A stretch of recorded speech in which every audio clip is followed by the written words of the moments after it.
संगठन का महत्व, importance of organisation, importance of organisation, organisation, संगठन का महत्व।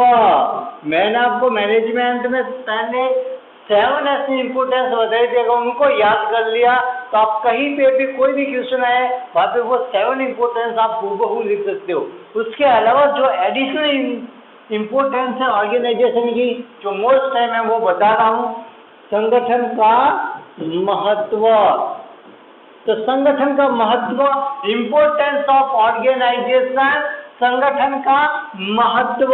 तो संगठन के महत्व, इम्पोर्टेंस ऑफ ऑर्गेनाइजेशन में आपका जो फर्स्ट पॉइंट है आप उससे देखिए, facilitates to performance of managerial function, facilitates to performance of managerial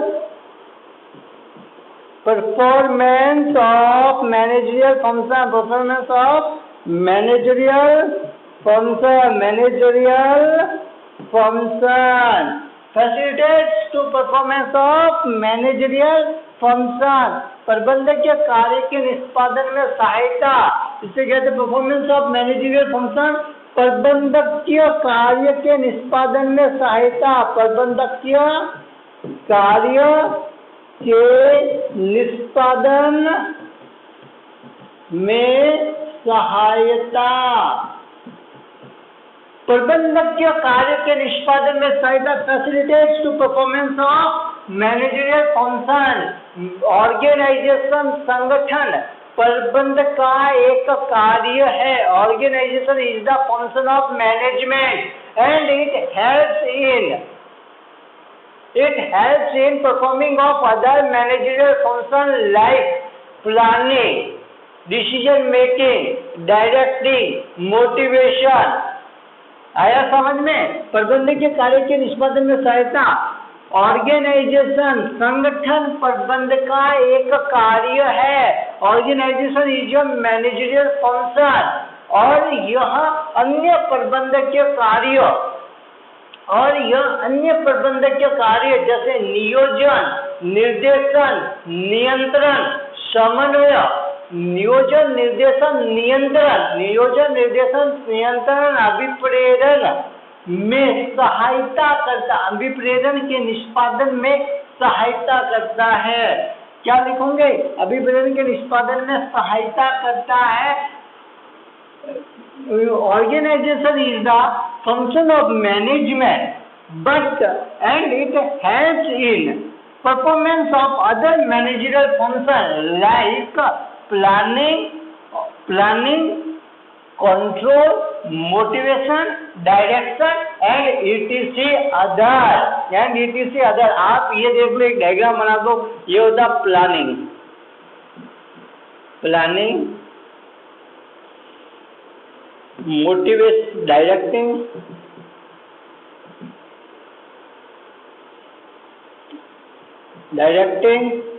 motivation, control.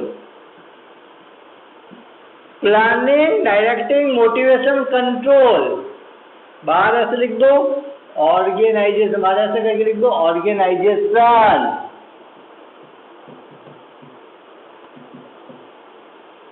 यहाँ पे लिख दो help in performance,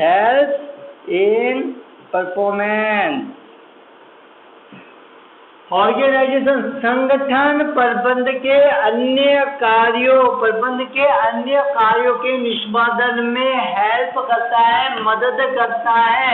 organisation helps in performance of other managerial function like planning, directing, motivation and control. आया समझ में? सेकेंड लिख दे, facilitates, administration पे आ जाए, या कोई प्रॉब्लम है?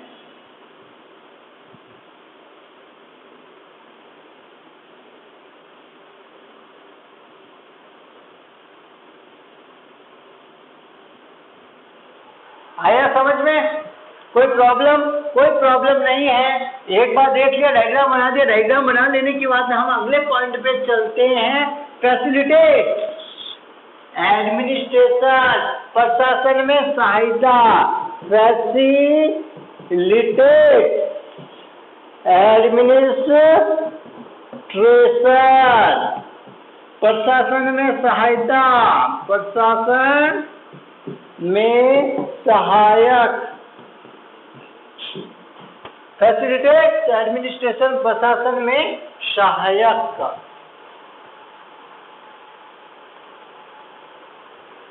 आपके जो अगला है फैसिलिटेट एडमिनिस्ट्रेशन प्रशासन में सहायक, फैसिलिटेट एडमिनिस्ट्रेशन प्रशासन में सहायक। इसका मीनिंग होता है कि it helps in administration. Organisation क्या करता है? Organisation helps in organisation helps in administration संगठन प्रशासन में सहायक होता है, प्रशासन में सहायता प्रदान करता है, प्रशासन में सहायक होता है। कैसे होता है अब देख लीजिए। एक सबसे बड़ा जो किथ डेविस हुए थे, किथ डेविस, अकॉर्डिंग टू किथ डेविस ने एक डेफिनेशन दी थी कि साउंड ऑर्गेनाइजेशन के बिना एडमिनिस्ट्रेशन इम्पॉसिबल है, असंभव है। सुदृढ़ संगठन के बिना प्रशासन असंभव है, सुदृढ़ संगठन के बिना प्रशासन असंभव है। Administration is impossible without sound organisation, administration is impossible without sound organisation. First बात तो ये लिखनी है आपको, administration is impossible without sound organisation, बिना सुदृढ़ संगठन के बिना। यह सर्वविदित सत्य है कि सुदृढ़ संगठन के बिना प्रशासन असंभव है। Administration is impossible without sound organisation, administration is impossible without sound organisation. पहली बात तो ये थी, जो फर्स्ट बात जो किथ डेविस ने बोली थी वो लिख दो। सेकेंड बात लिखो कि ये प्रशासन में हेल्प करता है। ऑर्गेनाइजेशन में हम क्या करते हैं? डेलीगेशन ऑफ अथॉरिटी, अधिकारों का प्रत्यायोजन करते हैं। और in organisation we do delegation of authority, delegation of authority. संगठन में हम अधिकारों का प्रत्यायोजन करते हैं। In organisation we do delegation of authority, in organisation we do delegation of authority. संगठन में हम सत्ता का प्रत्यायोजन करते हैं, अधिकारों का प्रत्यायोजन करते हैं। हम सत्ता का क्या करते हैं? प्रत्यायोजन करते हैं, अधिकारों का प्रत्यायोजन करते हैं। We do delegation of authority, जैसे डेलीगेशन ऑफ अथॉरिटी हम करते हैं, सत्ता का प्रत्यायोजन करते हैं, अधिकारों का जैसे हम प्रत्यायोजन करते हैं, दूसरे को देते हैं, तब हम फॉलो करते हैं प्रिंसिपल ऑफ एक्सेप्शन, अपवाद के सिद्धांत का। हम अपवाद के सिद्धांत को संगठन में हम अधिकारों का प्रत्यायोजन करते हैं। In organisation we do delegation of authority. Second काम हम करते हैं principle of exception and we follow principle of exception. हम फॉलो करते हैं, हम अनुसरण करते हैं अपवाद के सिद्धांत का। हम अपवाद के सिद्धांत का अनुसरण करते हैं विच हेल्प्स इन एडमिनिस्ट्रेशन, जो हेल्प करता है, जो एडमिनिस्ट्रेशन में सहायक, विच हेल्प्स इन एडमिनिस्ट्रेशन, जो एडमिनिस्ट्रेशन में सहायक होता है। In organisation we do delegation of authority and follow principle of exception. हम संगठन में अधिकारों का प्रत्यायोजन करते हैं और अपवाद के सिद्धांत का अनुसरण करते हैं, जो हमारी प्रशासन में सहायता करता है, विच हेल्प्स इन एडमिनिस्ट्रेशन। 2 पॉइंट के अंदर आपको लिखना, फर्स्ट है साउंड ऑर्गेनाइजेशन के बिना एडमिनिस्ट्रेशन इम्पॉसिबल है, सुदृढ़ संगठन के बिना प्रशासन असंभव है। सेकंड लिखना कि संगठन में हम अधिकारों का प्रत्यायोजन करते हैं और प्रिंसिपल ऑफ एक्सेप्शन अर्थात अपवाद के सिद्धांत का अनुसरण करते हैं, जो हमारी मदद करता है, जो हेल्प करता है, विच हेल्प्स इन एडमिनिस्ट्रेशन, प्रशासन में सहायक होता है, जो हमारे प्रशासन में मदद करता है। क्या करता है? प्रशासन में मदद करता है। आया समझ में? इतना समझ लेने के बाद हम चलते हैं एनकरेज स्पेशलाइजेशन। अगला पॉइंट है आपके पास, एनकरेज स्पेशलाइजेशन, विशिष्टीकरण को प्रोत्साहन। एनकरेज स्पेशलाइजेशन दैट मीन होता है, एनकरेज का मीनिंग होता है प्रोत्साहन, स्पेशलाइजेशन का मीनिंग होता है विशिष्टीकरण। तो लिख दो आप, विशिष्टीकरण को प्रोत्साहन, विशिष्टीकरण को प्रोत्साहन। एनकरेज स्पेशलाइजेशन, विशिष्टीकरण को प्रोत्साहन। इसका मीनिंग यह होता है, संगठन विशिष्टीकरण को प्रोत्साहन करता है। कैसे करता है, कैसे एनकरेज करता है विशिष्टीकरण को, स्पेशलाइजेशन को? ऑर्गेनाइजेशन एनकरेज करता है स्पेशलाइजेशन को, विशिष्टीकरण को प्रोत्साहन करता है। कैसे करता है? अब आपको ये देखना है कि ऐसे ऐसे ऐसे करता है। अब मैंने पूछा कैसे करता है, आपने कहा ऐसे ऐसे ऐसे करता है। तो ये देखो, प्रोत्साहन, विशिष्टीकरण को प्रोत्साहन करता है, एनकरेज करता है। एनकरेज करने के लिए क्या होता है, ऑर्गेनाइजेशन में डिवीजन ऑफ वर्क किया जाता है, कार्य का विभाजन किया जाता है, श्रम का विभाजन किया जाता है। ऑर्गेनाइजेशन में कार्य का विभाजन और श्रम का विभाजन, मतलब लेबर डिवीजन करते हैं। ऑर्गेनाइजेशन स्पेशलाइजेशन करने के लिए हम दो काम करते हैं, एक लेबर डिवीजन करते हैं और एक वर्क डिवीजन करते हैं। संगठन में कार्य विभाजन और श्रम विभाजन किया जाता है। In organisation we divide work and labour, we make division of work and labour. Organisation में हम क्या करते हैं, कार्य विभाजन और श्रम का विभाजन करते हैं, जिसके अंतर्गत जिस व्यक्ति में जो योग्यता है उस व्यक्ति को उसकी योग्यता के अनुसार कार्य सौंपा जाता है। जिस व्यक्ति में जिस क्षेत्र की जिस काम को करने की विशिष्ट योग्यता है उस व्यक्ति को वही काम सौंपा जाता है, जिससे स्पेशलाइजेशन को बढ़ावा मिलता है, जिससे स्पेशलाइजेशन आती है। ऑर्गेनाइजेशन में क्या आता है, स्पेशलाइजेशन आती है, स्पेशलाइजेशन को बढ़ावा मिलता है, स्पेशलाइजेशन को करने में हेल्प मिलती है। सीधी सी बात है, ऑर्गेनाइजेशन में हम वर्क का डिवीजन करते हैं, लेबर का डिवीजन करते हैं, जिससे वर्क करने की स्पेशलाइजेशन में हेल्प मिलती है। स्पेशलाइजेशन एनकरेज होता है, स्पेशलाइजेशन को बढ़ावा मिलता है।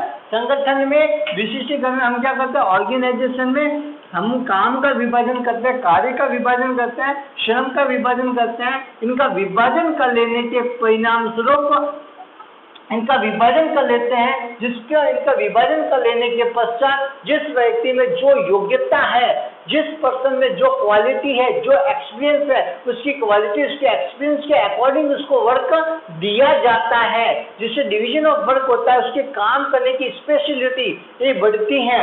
इससे स्पेशलाइजेशन एनकरेज होता है, स्पेशलाइजेशन को बढ़ावा मिलता है। इससे स्पेशलाइजेशन को क्या मिलता है, बढ़ावा मिलता है। अब स्पेशलाइजेशन होगा जिससे क्या होगा, जिससे डुप्लीकेशन, कार्य का दोहराव रुकेगा और अतिव्यापी कार्य कम होगा, कार्य का दोहराव रुकेगा। कार्य कुशलता में वृद्धि, increase in efficiency, increase in efficiency, कार्य कुशलता में वृद्धि।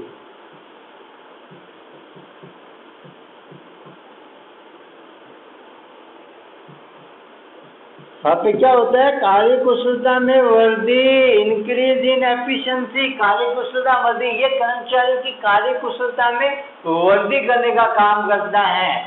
ऑर्गेनाइजेशन, संगठन कर्मचारियों की कार्य कुशलता में वृद्धि करता है, उनकी एफिशिएंसी में इंक्रीज करता है। देखो, सबसे पहले मैंने बताया ऑर्गेनाइजेशन में सही व्यक्ति को सही कार्य उसकी योग्यता के अनुसार सौंपा जाता है। फर्स्ट काम होता है डिवीजन ऑफ वर्क करते हैं। क्या करते हैं, वर्क का डिवीजन करते हैं। वर्क का डिवीजन करने का मीनिंग होता है सही व्यक्ति को सही समय पर सही काम देना, सही व्यक्ति को सही समय पर सही काम देना।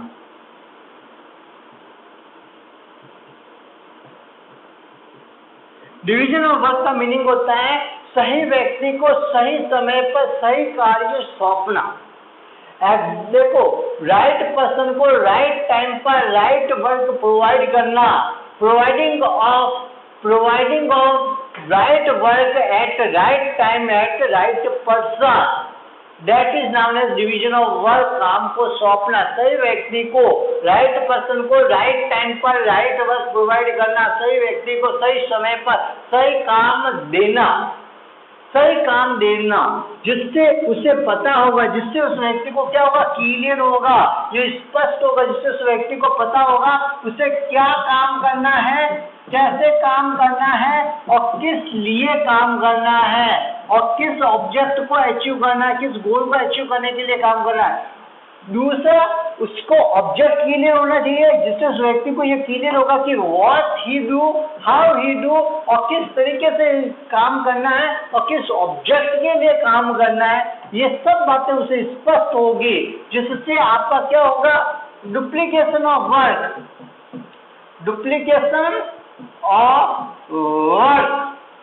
कार्य का दोहराव खत्म हो जाएगा, कार्य का दोहराव रुक जाएगा, कार्य का दोहराव एंड हो जाएगा, end of duplication of work, जिससे आपका डुप्लीकेशन ऑफ वर्क, जो कार्य का दोहराव है, वो समाप्त हो जाएगा। ओवरलैपिंग ऑफ वर्क, एक काम जब 2 आदमी या 3 आदमी कर लेते हैं वो समाप्त हो जाएगा। कार्य का अतिव्यापी होना समाप्त हो जाएगा। Overlapping and duplication through duplication of work and हो जाएगा, ओवरलैपिंग एंड हो जाएगा। इससे उसकी क्या होगी, एफिशिएंसी में इंक्रीज होगा। जैसे वर्क डिवीजन करेंगे, उसकी योग्यता, उसके अकॉर्डिंग उसको काम मिलेगा, राइट पर्सन को राइट टाइम पर राइट वर्क प्रोवाइड होगा, जिससे वो मन लगाकर कार्य करेगा। उसको ये स्पष्ट होगा उसको काम कैसे करना, क्या करना, किस तरीके से करना है, किस गोल को अचीव करने के लिए करना है, जिससे डुप्लीकेशन एंड होगा, ओवरलैपिंग एंड होगा और उसकी एफिशिएंसी, काम करने की क्षमता में वृद्धि होगी। जो पहले गुलाब जामुन अच्छा बनाता था, उसको बार बार गुलाब जामुन पे लगाया, बार बार क्या, एक कंदोई की दुकान है, आपकी स्वीट होम की दुकान है, जिस आदमी को गुलाब जामुन अच्छा बनाना आता है उससे आप बार बार गुलाब जामुन बनवाते हो, तो उसकी एफिशिएंसी पहले अगर 50% थी, तो अब गुलाब जामुन बनाने में उसकी एफिशिएंसी 100% हो गई है। और एक दिन आएगा जो 200% एफिशिएंसी के साथ आपके लिए काम करेगा। उसके काम करने की कुशलता, उसकी एफिशिएंसी में इंक्रीज हो जाएगा। जैसे ही जो व्यक्ति जिस काम में, जिस एरिया में, जिस फील्ड में, जिस क्वालिटी को रखता है, स्पेशलाइज, जिस फील्ड का स्पेसिफिक नॉलेज है, उसे वो उस फील्ड का काम सौंप दो, राइट पर्सन को राइट टाइम पर राइट वर्क प्रोवाइड कर दो, और जिससे उसको क्या होगा, स्पष्ट होगा, पहले से क्लियर होगा क्या काम करना, what he do, how he do and when he do. उसका गोल स्पष्ट होगा, जिससे उसकी ओवरलैपिंग रुकेगी, डुप्लीकेशन रुकेगी और उसकी एफिशिएंसी में इंक्रीज हो जाएगा। आइए समझ में। फिर आता ऑप्टिमम यूज ऑफ रिसोर्सेज, संसाधनों का अधिकतम उपयोग। ये समझ में आने के बाद में आपके पास एक आता है ऑप्टिमम यूटिलाइजेशन ऑफ रिसोर्सेज, संसाधनों का अधिकतम उपयोग।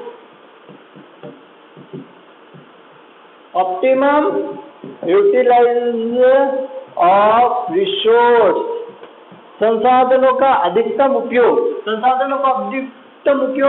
संगठन, ऑर्गेनाइजेशन के अंदर हम क्या कर देते हैं, डिवीजन ऑफ वर्क कर देते हैं, सही व्यक्ति को सही समय पर सही काम सौंपते हैं। 2 टाइप के रिसोर्सेज होते हैं, एक फिजिकल होता है, भौतिक संसाधन, एक होता है ह्यूमन रिसोर्स, मानवीय संसाधन। इनमें प्रॉपर कोऑर्डिनेशन ऑर्गेनाइजेशन के थ्रू हम स्थापित कर लेते हैं। प्रॉपर कोऑर्डिनेशन होगा, जिससे क्या होगा, आपकी वेस्टेज क्या होगी, लॉ वेस्टेज होगी।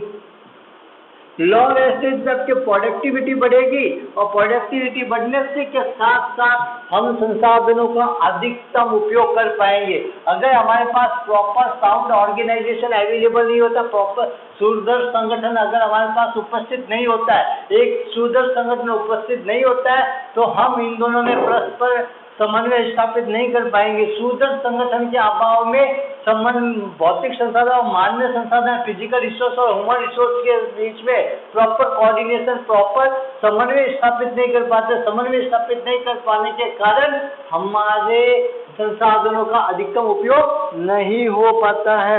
हमारे संसाधनों का अधिकतम उपयोग नहीं हो पाता है। आया समझ में? फिर आता फैसिलिटेट्स ग्रोथ। फिर ये क्या करता है? विकास को बढ़ावा देता है। इट फैसिलिटेट्स ग्रोथ, विकास को बढ़ावा देता है। विकास को बढ़ावा, फैसिलिटेट्स ग्रोथ। अब आप ये तो ऑर्गेनाइजेशन में क्या होता है? ऑर्गेनाइजेशन में स्पेशलाइजेशन वर्क होगा जिससे डुप्लीकेशन रुकेगा, स्पेशलाइजेशन ऑफ वर्क होगा। प्रिंसिपल ऑफ एक्सेप्शन को फॉलो करें, आपका स्पेशलाइजेशन होगा। ऑर्गेनाइजेशन में हम सही व्यक्ति को, ऑर्गेनाइजेशन में हम रिसोर्सेज का प्रॉपर यूटिलाइजेशन करते हैं। सही व्यक्ति को सही समय पर सही काम सौंपेंगे। सही व्यक्ति को सही समय पर सही काम सौंपेंगे। सभी को अपने राइट्स के बारे में पता होगा, सबको अपनी अथॉरिटी, सबको अपनी रेस्पॉन्सिबिलिटी के बारे में, सबको अपने अधिकार, सबको अपने उत्तरदायित्व के बारे में पता होगा। तो वो संगठन के मुख्य उद्देश्य को प्राप्त करने के लिए, उपक्रम के मुख्य उद्देश्य को प्राप्त करने के लिए सभी संगठन के सदस्य मिलकर कार्य करेंगे। लेकिन यदि संगठन, एक सुदृढ़ संगठन अनुपस्थित है तो वहां पे विकास नहीं हो सकता। एक सुदृढ़ संगठन के अभाव में हम विकास नहीं कर सकते। एक सुदृढ़ संगठन अगर उपलब्ध है, sound organisation makes growth of enterprises. Sound organisation, सुदृढ़ संगठन उपक्रम के विकास को बढ़ावा देता है। और विदाउट साउंड ऑर्गेनाइजेशन कोई ग्रोथ नहीं होती। No growth possible without sound organisation. सुदृढ़ संगठन के अभाव के बिना विकास संभव नहीं है। सिंपल सी दो बातें हैं, साउंड ऑर्गेनाइजेशन के बिना डेवलपमेंट, ग्रोथ संभव नहीं है। साउंड ऑर्गेनाइजेशन है तो वहाँ पे स्पेशलाइजेशन भी होगा, स्पेशल डिवीजन ऑफ वर्क होगा। हर सही व्यक्ति को सही समय पर वर्क प्रोवाइड करेंगे जिससे डुप्लीकेशन रुकेगा, ओवरलैपिंग रुकेगी, डुप्लीकेशन रुकेगा, ओवरलैपिंग रुकेगी। Low cost per high production होगा जिससे प्रॉफिटेबिलिटी भी इंक्रीज होगी, जिससे आपकी ग्रोथ बढ़ेगी, प्रॉफिटेबिलिटी इंक्रीज होगी, कॉम्पिटिटिव स्ट्रेंथ बढ़ेगी, प्रोडक्टिविटी इंक्रीज होगी और इंस्टीट्यूशन सक्सेस के गोल को अचीव, इंस्टीट्यूशन अपने गोल को, सक्सेस के गोल को अचीव करेगा। लेकिन बिना साउंड ऑर्गेनाइजेशन के ये कुछ भी पॉसिबल नहीं है। बिना साउंड ऑर्गेनाइजेशन के ये कुछ भी पॉसिबल नहीं है। ये कुछ भी पॉसिबल नहीं है। फिर ये कोऑर्डिनेशन में भी हेल्प करता है। फैसिलिटेट ग्रोथ लिखा, वैसे वैसे आप लिख दो कोऑर्डिनेशन। कोऑर्डिनेशन क्या होता है? देखो, कोऑर्डिनेशन टू टाइप का होता है। ह्यूमन रिसोर्सेज का, ह्यूमन रिसोर्सेज के साथ टॉप लेवल का, लोअर लेवल और मिडिल लेवल के साथ प्रॉपर कोऑर्डिनेशन।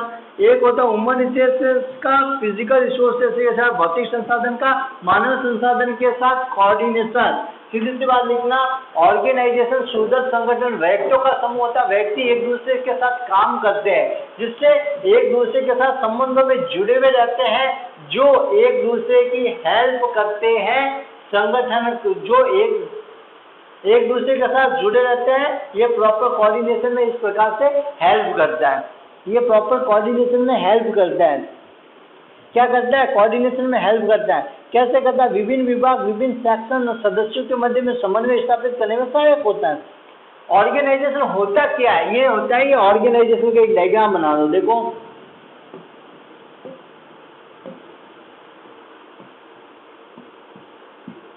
संगठन विभिन्न विभाग और उप विभागों में विभक्त होता है। संगठन विभिन्न विभाग और उप विभागों में व्यक्त होता है। सभी विभाग, ये होते हैं डिपार्टमेंट,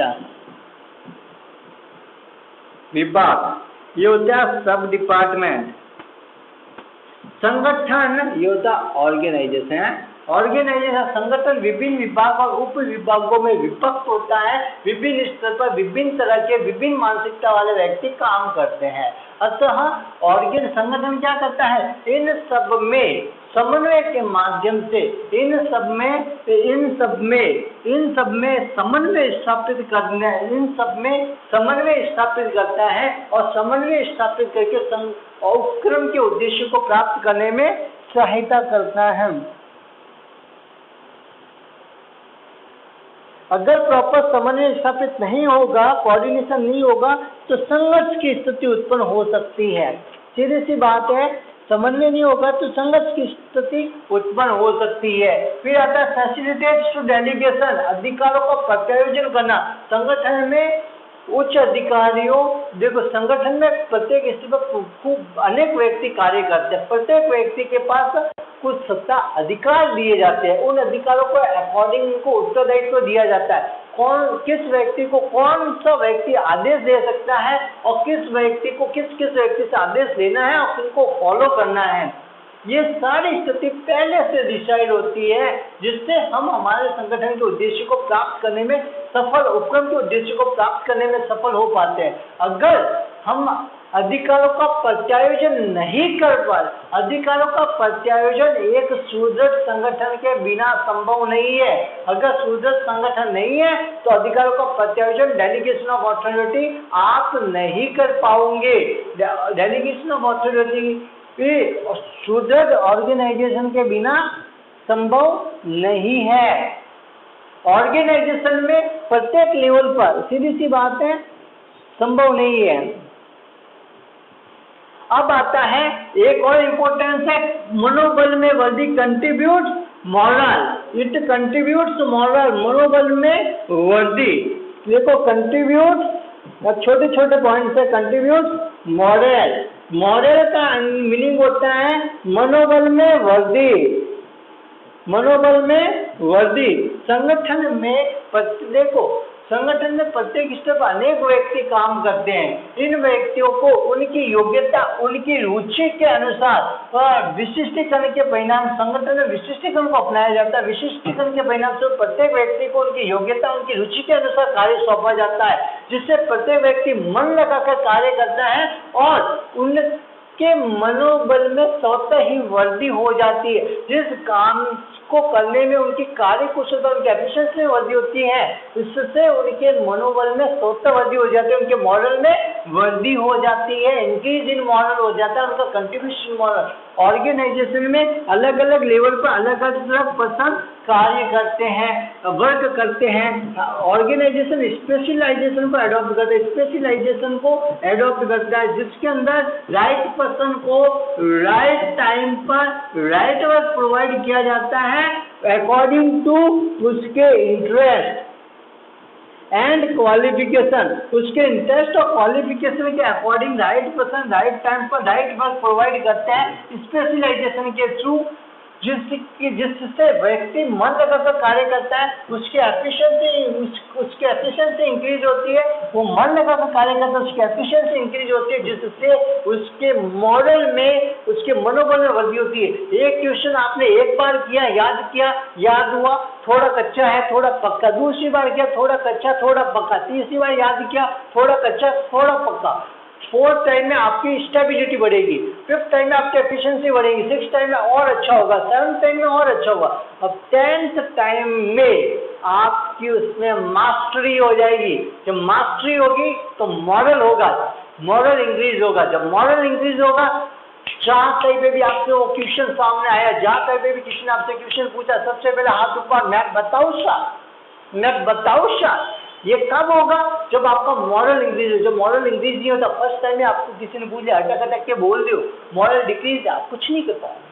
ऐसे कैसे मॉरल इंक्रीज कैसे होता है? राइट टाइम पर राइट पर्सन को राइट वर्क सौंप दिया, उसकी क्वालिफिकेशन और उसके इंटरेस्ट के अकॉर्डिंग, जिससे उसकी एफिशिएंसी में इंक्रीज होगा, एफिशिएंसी में इंक्रीज होते ही उसके मॉरल में इंक्रीज हो जाएगा। क्या हो जाएगा? मॉरल में इंक्रीज हो जाएगा।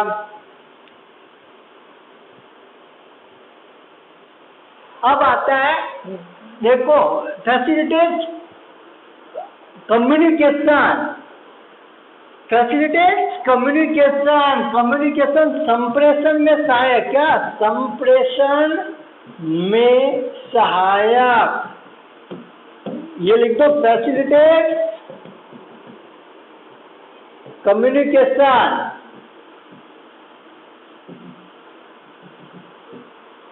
फैसिलिटेट कम्युनिकेशन, कम्युनिकेशन में क्या सहायक होता है, संगठन में ऑर्गेनाइजेशन में अलग अलग लेवल पर अलग अलग पर्सन काम करते हैं और हर व्यक्ति की स्थिति, हर व्यक्ति की जो स्थिति है, ये टॉप है, ये मिडल है, ये लो है, ये हर व्यक्ति की स्थिति क्लियर होती है, एवरी पर्सन की जो कंडीशन है वो क्लियर होती है, उनके एडमिनिस्ट्रेटिव स्टेटस क्लियर होता है, उनका प्रशासन की स्थिति, उनकी स्थिति कहाँ पे, एवरी पर्सन का स्टेटस इसमें क्लियर होता है, जिसमें आदेश की श्रृंखला, आदेश की श्रृंखला का पहले से सुस्थापित होती है, चेन ऑफ कमांड पहले से स्थापित होती है, आदेशों का प्रवाह कैसे होगा, सजेशन और सुझावों का प्रवाह कैसे होगा, ये पहले से सब कुछ सुनिश्चित होता है, जो संप्रेषण में सहायक होता है, जो संप्रेषण में सहायक होता है।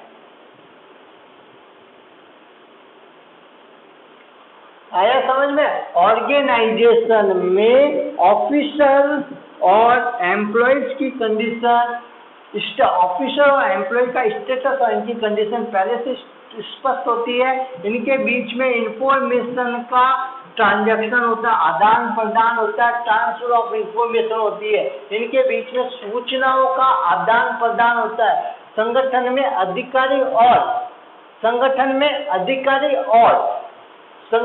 अधिकारी और ये एम्प्लॉयज कर्मचारियों के बीच में, कर्मचारियों की स्थिति स्पष्ट होती है, उनका स्टेटस स्पष्ट होता है, क्लियर होता है, जिसके रिजल्ट के परिणाम, जिसके अकॉर्डिंग टू रिजल्ट उनमें सूचनाओं का आदान प्रदान होता है, इंफॉर्मेशन का आदान प्रदान होता है, जिनमें सूचनाओं का आदान प्रदान होता है, इंफॉर्मेशन का आदान प्रदान होता है, जिससे इंफॉर्मेशन का आदान प्रदान होता है, जो संप्रेषण में, इस प्रकार संगठन संप्रेषण में सहायता करता है, इस प्रकार संगठन संप्रेषण में सहायता करता है। Organization help in communication, organization helps in communication through that way, organization में क्लियर होती है, the status of employ and officer clear in organization, information transfer in organization between officers and subordinate employ, subordinates और officer और subordinates के बीच में, officer और employ के बीच में, अधिकारी और कर्मचारी के बीच में सूचनाओं आदेशों का आदान प्रदान होता है, जिसके परिणाम स्वरूप संप्रेषण में सहायता संगठन करता है, संगठन संप्रेषण में सहायता करता है, संगठन के अंदर अधिकारी और सेकंड वर्ग में अधिकारी और कर्मचारी की स्थिति स्पष्ट होती है, कर्मचारी और अधिकारियों के बीच में संदेशों, सूचनाओं, सम्मतियों, विचारों का आदान प्रदान होता है, जिससे संप्रेषण संभव हो पाता है। संगठनीय स्थिति के परिणाम स्वरूप organizational structure helps in facilitates to communication, organization structure helps in facilitates to communication। ठीक है, आया समझ में?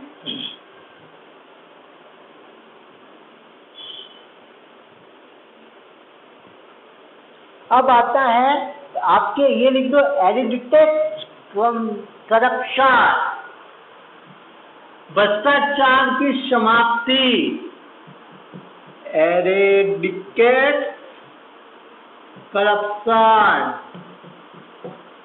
भ्रष्टाचार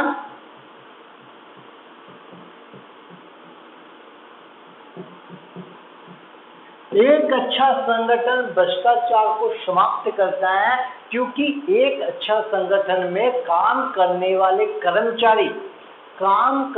जो कर्मचारी होते हैं, वो अपने अन्य सदस्यों को ईमानदार, कर्तव्यनिष्ठ बनाने का ईमानदार, कर्तव्यनिष्ठ। देखो, एक अच्छे संगठन के अंदर कर्मचारियों में ईमानदार, परिश्रमी और निष्ठावान बनने में सहायता प्रदान करता है। इसे भ्रष्टाचार का एंड होता है। एक अच्छे संगठन में जो मेंबर्स होते हैं, एक अच्छे संगठन में जो सदस्य होते हैं, मेंबर्स होते हैं, वो अपने साथियों को ऑनेस्ट, लेबोरियस, ईमानदार, देखो ईमानदार, कर्तव्यनिष्ठ और लॉयल, ईमानदार, कर्तव्यनिष्ठ, लॉयल, निष्ठावान, ईमानदार, निष्ठावान बनने में सहायता करते हैं, जिससे संगठन में से भ्रष्टाचार की समाप्ति होती है। एक अच्छे संगठन में टॉप लेवल के जो सदस्य होते हैं वो अन्य सदस्यों को ईमानदार, निष्ठावान और लॉयल बनने में हेल्प करते हैं, उनमें उनकी सहायता करते हैं, इन विचारों को वो आगे पहुंचाते हैं, जिससे संगठन का विकास होता है और संगठन उनमें भ्रष्टाचार की भावना को समाप्त करने का कार्य करता है। और एक अच्छा संगठन, सुदृढ़ संगठन है तो वो चेंजेस को, होने वाले वातावरण में परिवर्तन को आसानी से अडॉप्ट कर सकता है। अगर संगठन सुदृढ़ नहीं है तो वो वातावरण को अडॉप्ट नहीं कर सकता है। ये सारी इम्पोर्टेंस थी। इम्पोर्टेंस मैंने वैसे मैनेजमेंट की पहले बता चुका हूँ, इसकी ऑर्गेनाइजेशन की अलग से इम्पोर्टेंस मैंने बता दी है। अब इन इम्पोर्टेंस को आप याद रख सकते हो और अच्छे से कर सकते हो। सीधी सी बात है, इम्पोर्टेंस में ऐसा कुछ भी नहीं है जो आपको याद नहीं हो ऑर्गेनाइजेशन से रिलेटेड। बीच में आपको एक पॉइंट लिख दो, इम्पोर्टेंस, एक डायग्राम बना दिया करो ऐसे, इम्पोर्टेंस ऑफ ऑर्गेनाइजेशन। अब इसको ऐसे गोला कर देना, या फिर फर्स्ट पॉइंट लिखो फैसिलिटेट टू, इसका मीनिंग होता है सहायक। ये किसमें सहायक होता है? परफॉर्मेंस ऑफ मैनेजरियल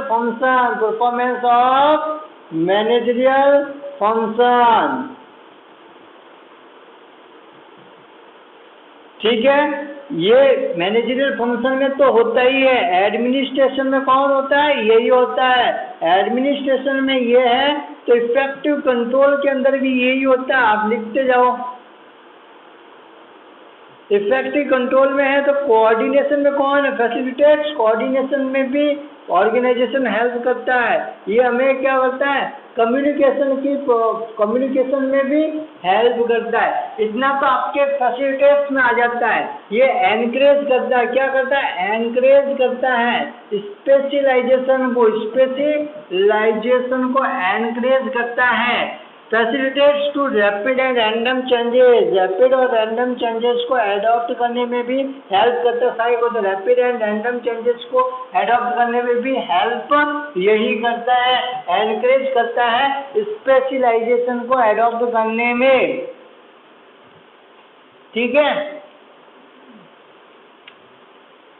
एनकरेज करता है स्पेशलाइजेशन को एडॉप्ट करने में। कोई प्रॉब्लम? स्पेशलाइजेशन को एडॉप्ट करेंगे तो आपके इंक्रीज क्या होगी? इंक्रीज होगी एफिशिएंसी। इंक्रीज एफिशिएंसी होगी तो आपकी प्रोडक्टिविटी भी और प्रॉफिटेबिलिटी। ये मैंने आपको यहाँ पे समझाया नहीं था, ये कैसे होता है। पुराने मैनेजमेंट की वीडियो में है। प्रोडक्टिविटी और प्रॉफिटेबिलिटी ये दोनों भी इंक्रीज होगी। ये दोनों आपके, इन दोनों से ये दोनों भी इंक्रीज हो जाएगी। ये रैपिड और रैंडम चेंजेस में हेल्प करता है, फैसिलिटेट करता है रैपिड एंड रैंडम चेंजेस। आया समझ में? ये सारे इंपोर्टेंस कैसे डायग्राम बना दो। 2-4 और भी इंपोर्टेंस है, हमने खूब किया था। कंट्रीब्यूट